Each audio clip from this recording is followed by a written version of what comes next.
Today we're going to be in Joshua 22, a very interesting chapter that deals with an event in the life of the Transjordan tribes, Reuben, Gad, and Manasseh, who, as you know, decided to take the land on the eastern side of the Jordan that Israel did conquer under Moses. And Moses gave them this land with a stipulation that they fight with their brothers. And so now we're going to have the time that the land has been, of course, taken. The major strongholds of Canaanite resistance have been broken. We're dividing up the land, allotting it to different tribes. It's time to say goodbye to these tribes, 3 tribes. Let them go home. Welcome to this Thursday edition of the podcast.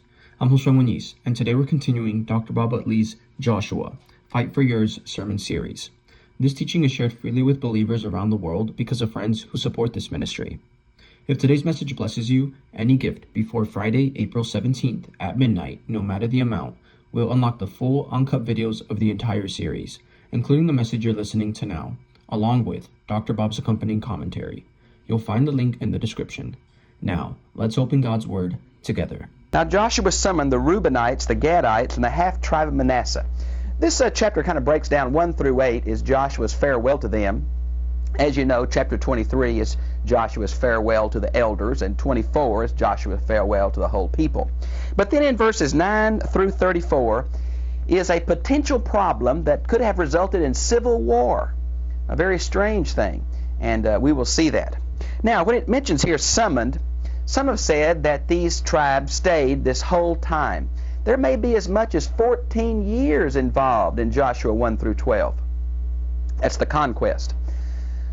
It seems to me that probably they had already gone home after the major cities were captured, and that he summons them back for this meeting. That may be true. We're just not real sure of the time factors here. But he's sure going to compliment them for staying and being faithful as long as they were needed.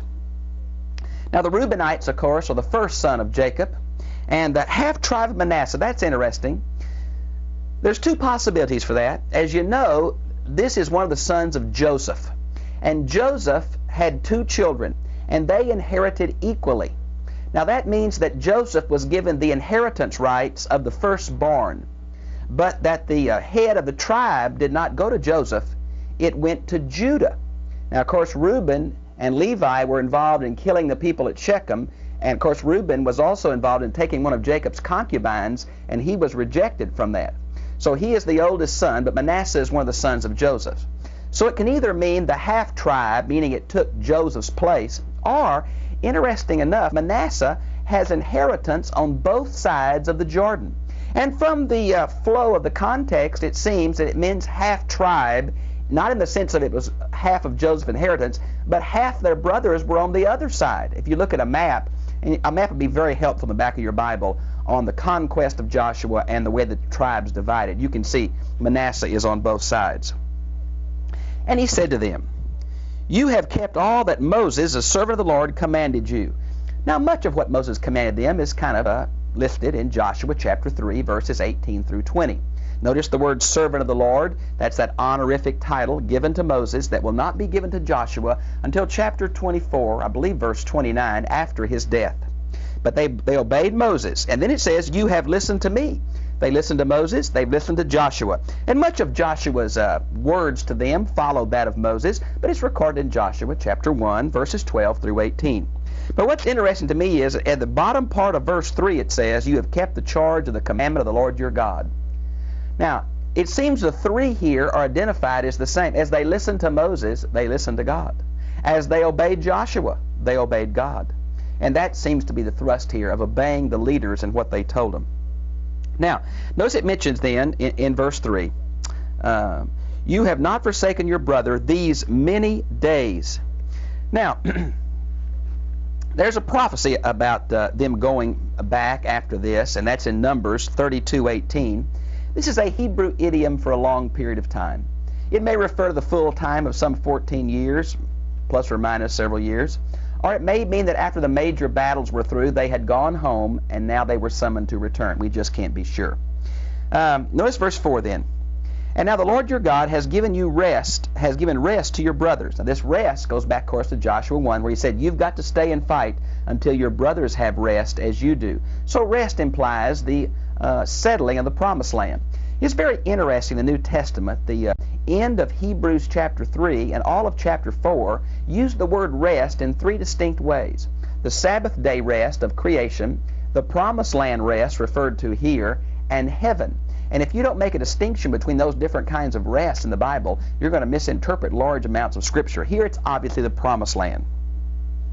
And he spoke to them, therefore, turn now and go to your tents. Now this go to your tents is very interesting. This is obviously an ancient allusion back to the time of the wilderness wandering period when they lived in tents. And I'm sure for most of the conquest, they lived in tents. But you wonder if, since they've been on the eastern side, their families and half of their fighting men at least had stayed with the families. I'm sure that they already entered into the cities of the Canaanites which they had destroyed earlier under Moses. So is it just an ancient metaphor saying go back to your homes? Or is the truth is they did not settle in these cities until after all the fighting men came back? We just can't be sure. To the land of your possession, which Moses, the servant of the Lord, gave you beyond the Jordan. Only be very careful too. Now watch verse 5. Verse 5 is a series of quotes from the book of Deuteronomy. Now it's very hard to give you all the places because these are major themes of the book of Deuteronomy. As I look at verse 5, it seems to be three double pairs. Here they are. Be very careful to observe the commandments of the law which Moses your servant, the servant of the Lord, commanded you, and to love the Lord your God. Now here's two. Observe. Be very careful to observe and love. There's one couplet. Here's the second one. Walk in his ways and keep his commands. Now here's the third one. And hold fast to him and serve him with all your heart and with all your soul. Now here are these three couplets that emphasize, I think in a very beautiful way, what biblical faith is all about. Let me give you just some of the places these emphases are recorded in the book of Deuteronomy. Deuteronomy chapter 5, verse 32, Deuteronomy 6:5, Deuteronomy 10:12, Deuteronomy 11:13 and 22, and Deuteronomy 30, verse 6, verse 16, and verse 20. This Deuteronomic emphasis is very characteristic of the book of Joshua. Obviously, Joshua used the terminology of Moses, and obviously Moses had a copy, I think, of Deuteronomy, which means it's not written years later under the reign of Josiah in 621, as higher critical source scholarship says. I think that's a bunch of bull. Now, notice if you would these different aspects. Lifestyle here is referred to as walk with your Lord. The word way is very important. God gave them not just an experience, but a life to live. He gave them some things to do. Then also notice this aspect of hold fast to him. Notice the personal emphasis there. You know, we have the law of Moses, but we have a balance to them in the prophets. And the prophets emphasize this aspect of the motive being so important. It's a love for God that makes the law meaningful. And I think this hold fast to him. And then, of course, serve him. You might want to see Deuteronomy 6:5, very beautiful there. And also, with all your heart and with all your soul. The ideal here was your whole person. And I think that's such an important aspect because we try to divide life up into secular and sacred. But God wants all of our lives and all of our energies focused toward him. Now in verse 6, please. So Joshua blessed them. And, of course, this was very, very significant. Kind of like Abraham's blessing, Isaac's blessing, Jacob's blessing, and later Moses' blessing of all the different tribes. For Joshua to bless them was very important to them because of the Hebrew concept of the spoken word, which once given had almost an independent power. I guess the most beautiful place to see that is Genesis chapter 1, where God spoke and out of nothing things came into being. And also maybe Isaiah chapter 55 verse 11, which says that my word does not go out from me void without accomplishing that which I purposed. And that's the concept here about the significance of Joshua's blessing on these tribes, the Transjordan region. Then notice, if you would, beginning in verse 7. And now to one of the half-tribe Manasseh, Moses had given a possession in Bashan. Now Bashan is some beautiful pasture land to the north of the area where they crossed over into Jericho. But to the other half, Joshua gave a possession among his brothers. Now in verse 7, it simply describes what we know from the rest of the account here, that there was half of Manasseh that lived with their brothers on the western side of Jordan and half on the eastern side. Look at verse 8. And he said to them, return to your tents with great riches. Now in verse 8, we have listed for us the three major sources of wealth in the Old Testament. Livestock, these metals, silver, gold, bronze, and iron, and clothing. Those are the three major sources. There is one more source that is not listed here, and that is foodstuffs like grain and the like. And notice it mentions something very unusual in verse 8, the soldiers that did not participate in the conquest themselves, or it may be that half of the brothers went originally, they went home, and the other half went. I'm not sure. Thank you for joining me on this Thursday. It's a joy to walk through Scripture with you. This ministry continues because friends like you help make biblical teaching freely available around the world.